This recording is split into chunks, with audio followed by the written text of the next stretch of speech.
Good afternoon and welcome to Bariatric Friday. My name is Kemal Erkan. Bariatric Friday is the only weekly healthcare show in the state of Delaware, perhaps maybe in the Mid-Atlantic region. So, of course, when we discuss healthcare, we definitely need to have one of our clinicians with us, and Dr. Irgau is that person for us. So, Dr. Irgau, how are you doing? I'm doing great, Kemal. It's always great to be here on this wonderful show on Bariatric Friday. Thank you. And our goal is to have a really good blend of the knowledge and expertise in this show. It's interesting in a way that I went through a couple of our patient feedbacks in the last several weeks. So we talk about people going from size 18 to 8. So this is real and it's not a paid promotion. So another patient went down from 276 pounds to 125 pounds. And they share these in our support group on Facebook. And you mentioned a patient who lost 130 pounds in 6 months. Yeah. So yet there is still hesitation among those who are struggling with morbid obesity. And although ASC, American Surgery Center, as a bariatric program, we have a really high completion rate, which is about 74%. This is not the case for most of the other programs. And in fact, latest studies show that it's about 55%. That means 45% are dropping. In our program, that's about 25%. So because we know that solution is there, the bariatric surgery is the most effective solution to morbid obesity, yet we still have these issues when patients are dropping. And that's heartbreaking, I can tell you. So it's almost, it becomes a little bit personal for me when I do daily case conferences and I go through these patients and see 12 to 15 checkpoints, like the cardiology initial visit, echo completed, EGD completed, psych completed, home sleep study completed, PFDs and x-rays and nutrition classes, boom, all of a sudden everything is ready and then we are 2 weeks away from the surgery and patient wants to close the case.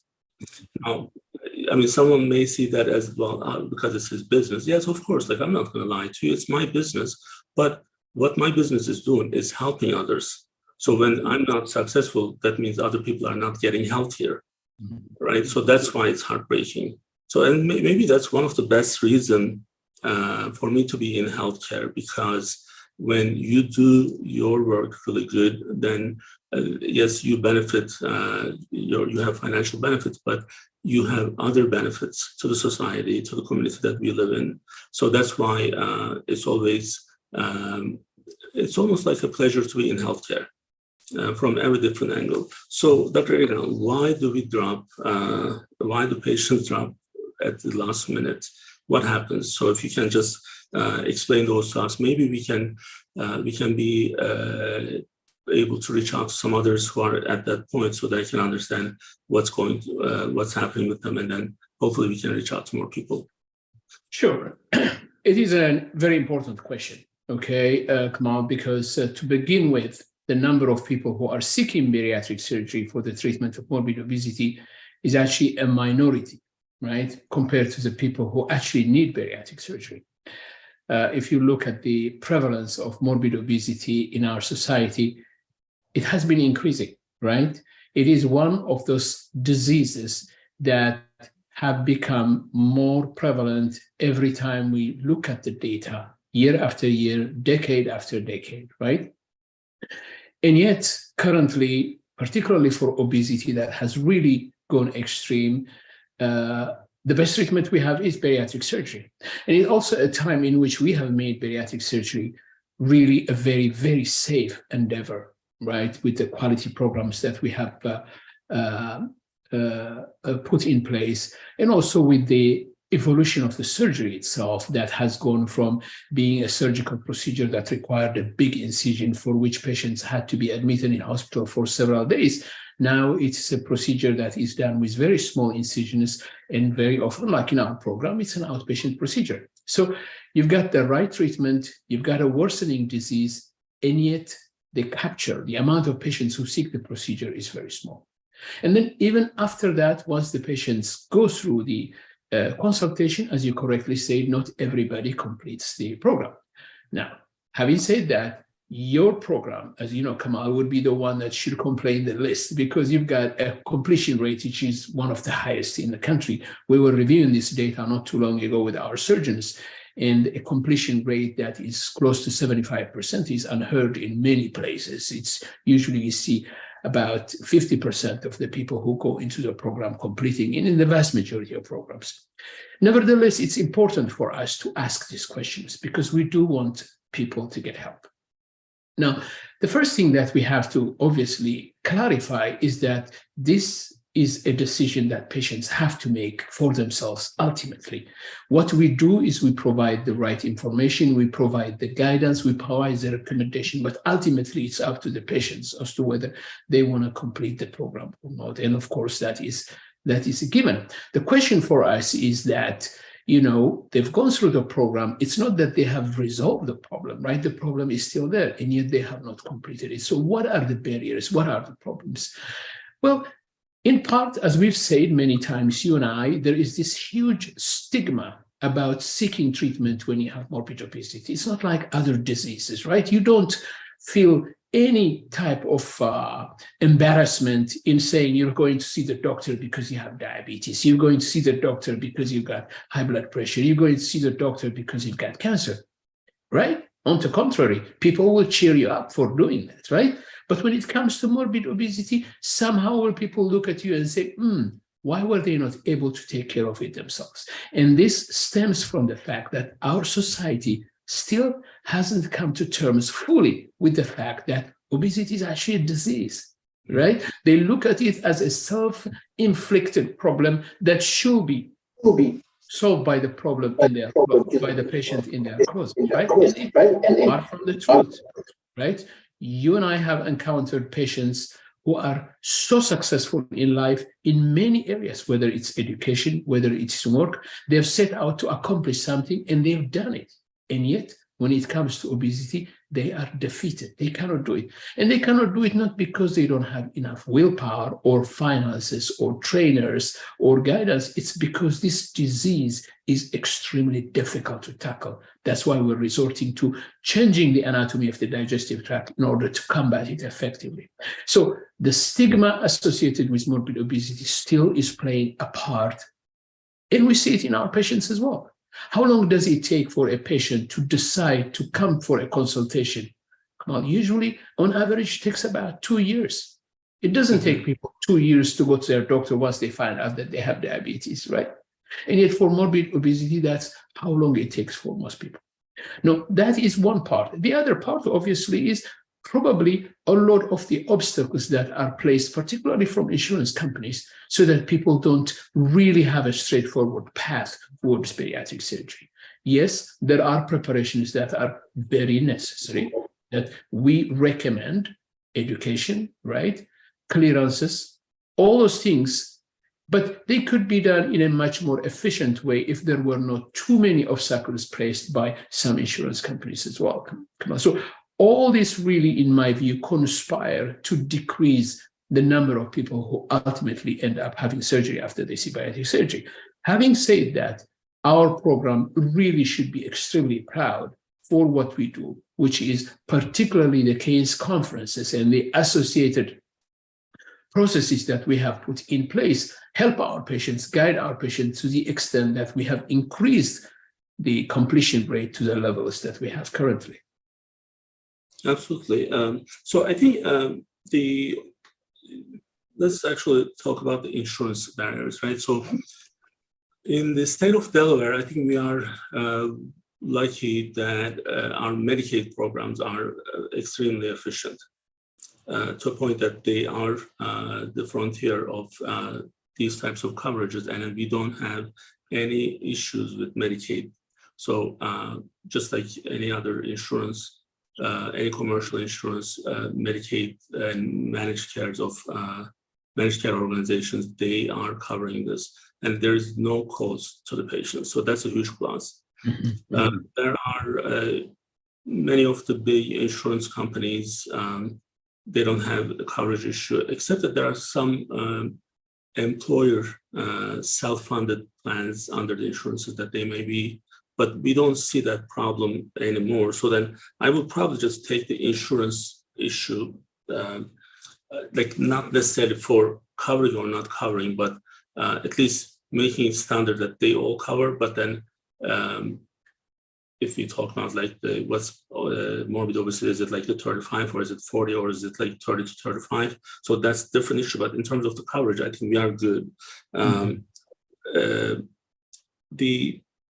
In terms of, this is actually just tying that into the financial issues, there is really no financial impact on the patients. So this is, again, unless they may have a big, the deductible, that may be the case, but this is costing them on the long run a lot more anyway, being unhealthy. And, we were talking about in our diabetes session for the prevention, and when it's too late, and it's too costly.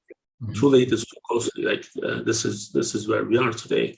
So that's why that can not be an issue. I think the one that, as you mentioned, the lack of social support, the social stigma, and the one that is the fear and anxiety. I think that probably has a lot to do with some of our patients, because I see someone getting ready and just they're done. They're all like, and it's like 3 to 5, 6 months process, and how many different visits?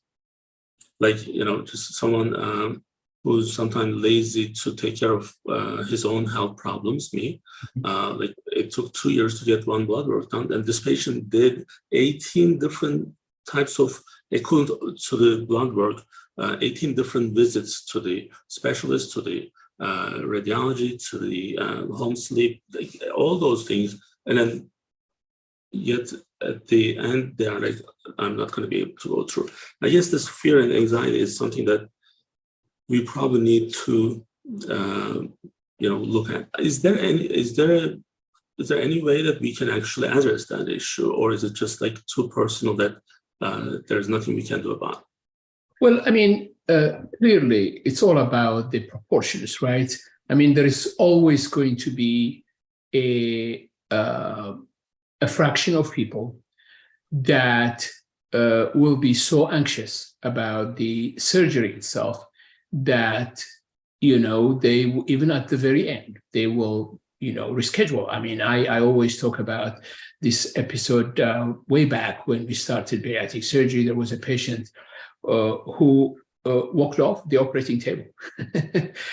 She just did. She did come back at a number of years later and have the surgery just because the problem was not solved. But this type of reluctance is just part of, it's natural, right? And some people will be reluctant. The question, obviously, that we're having here is that the number of people who are actually not going through the program is just substantial, given the enormity of the disease that they are facing, and also the fact that this is the most efficient treatment that we have currently, right? So I think educating our patients with sessions like this, for instance, people sometimes don't understand how much a program like this will go in terms of really educating people about these issues, Kemal. But it is precisely this type of the outreach that will have an impact eventually, right? Because it's all about education. It's all about understanding, right?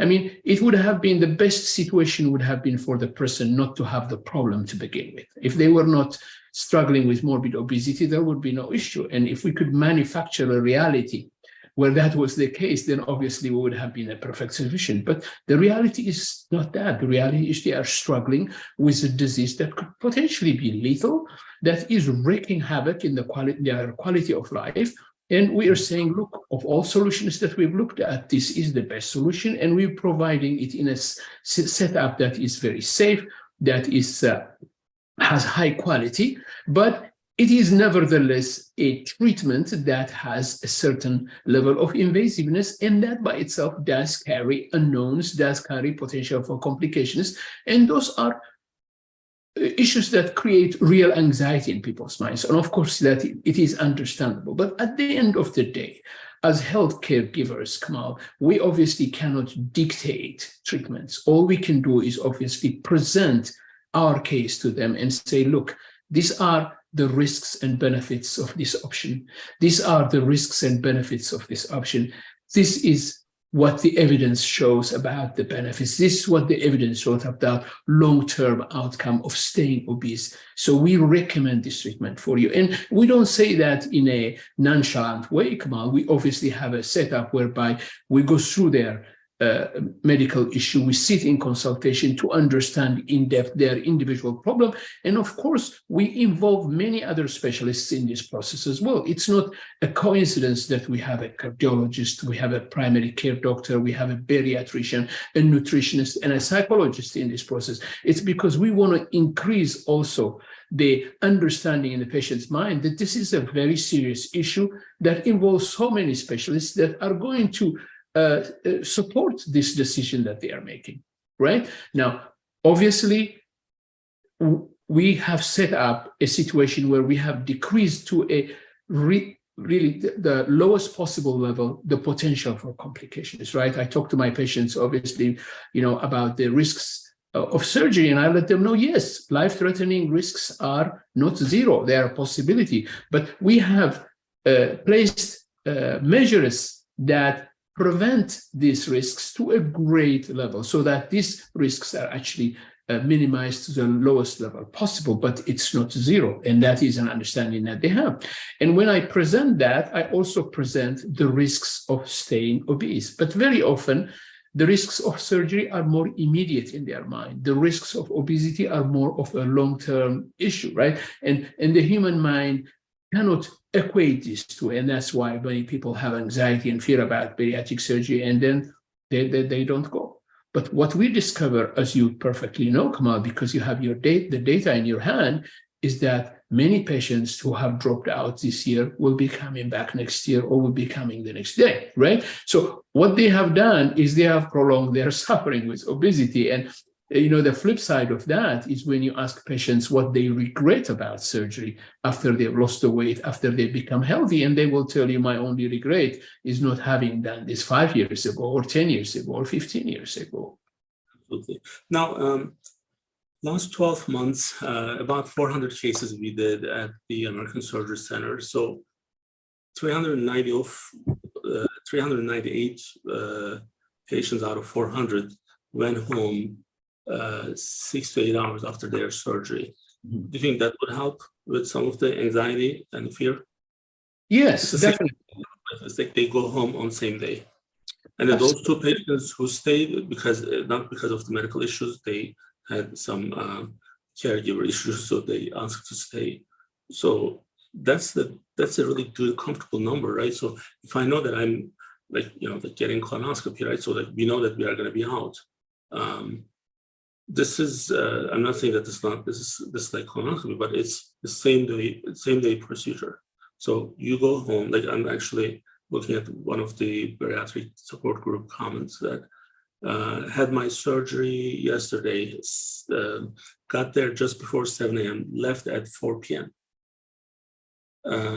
Staff was so amazing. I feel pretty good. Gas pains definitely are uncomfortable, but they are eased up a little bit. So we didn't ask this person to post this. This person wanted to share this. And this is 99% of the cases. So, there's really, the fear is living with morbid obesity. That should be the fear, because that is not going to take us anywhere that's healthier or better life, right? So we have to find a solution to this problem. Yes, it's an undertake. It's a big undertake, and yes, maybe it's not so easy for everyone, but this is a solution. Again, like I think I mentioned this, this for a long time. I want to get a nose job, and that fear is enough for me to stop to get it, right? But if I know that there was a health issue, then I wouldn't even think about it, because it's one thing is the cosmetic, the other one is not, right? So absolutely. That's like we want our patients to know that this is not like, because people are just saying, oh, you cut people's stomach. No, we don't. So right, so there's an incision, and there's and it's not how it was 20 years ago, and it's the same day procedure. Now, when you're in the hospital, it's not the same. You'll stay over. But when you are at the American Surgery Center, it's the same day procedure. You'll go home. Where most patients feel most comfortable when they're in their home setting, and they recover much quicker. And we know that this is the right way to get a better life and healthier life. So it's just like when we are done with everything, if someone didn't make their mind and just came for a consult and they don't want to follow through, understand. But I think my issue usually is, I know that that person needs that last push. And what's that last push is, like, if I lost all the opportunities, if the surgical clearance is already done, so then surgeon cannot talk to them. Sometimes I try to call them and they don't want to talk to me. Because, I mean, that's probably fear, right? Or maybe they are embarrassed to change their decision. I don't know. But we really want to understand them. So if that's something, as you know, with the Surgery Plus, we have patients who are coming outside of Delaware, and their insurance is able to set up different, staying at a hotel and other types of stuff. So this is safe and common and so much needed. We have people outside of Delaware coming to get this. So if I have 3 Medicaid patients who change their mind after they finish everything, I'm like, I want to understand that. I want to know why. So tell me how I can actually help you. That's why I'm calling the patient if they are actually complaining about it. So maybe this is my way of just communicating. So that's like, we are not trying to force them to get the surgery, but I just want to hear, what is the problem? Is it a fear? Fine, I'll just put fear. But if it's not, and if it's just one more push, then we can be that. Because we know that, in the beginning, when I was telling all these people life-changing weight loss, we are talking about like half of their body is gone. Yep. That's a huge change. And it's not just so that you can be a supermodel. No, it's because for you to be able to live longer.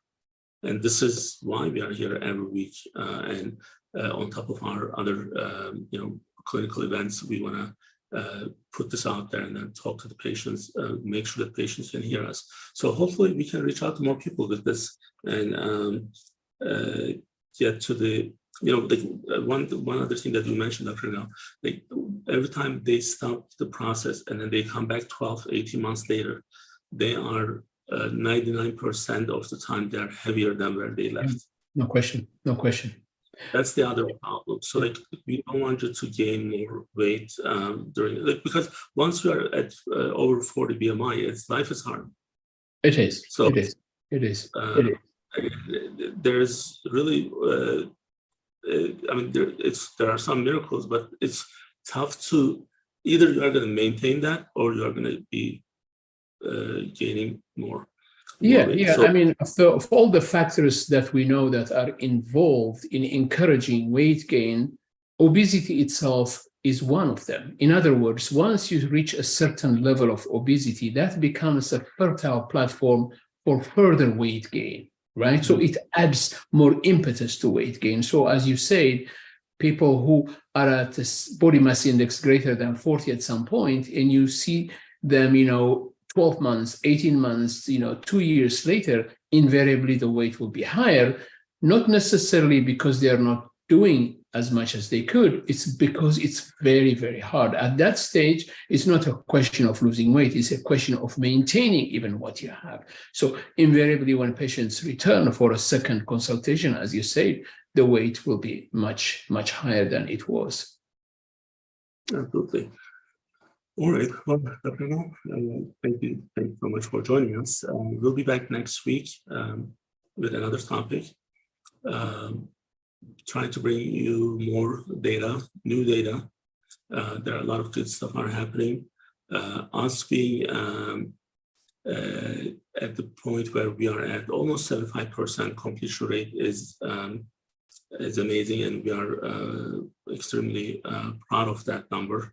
And then we want to actually improve, and that's one of the reasons that we are out here and talking to everyone and trying to give more information and give more education to those who may need and who are struggling with morbid obesity. So we'll be back next week. Thank you for being with us, and have a great weekend.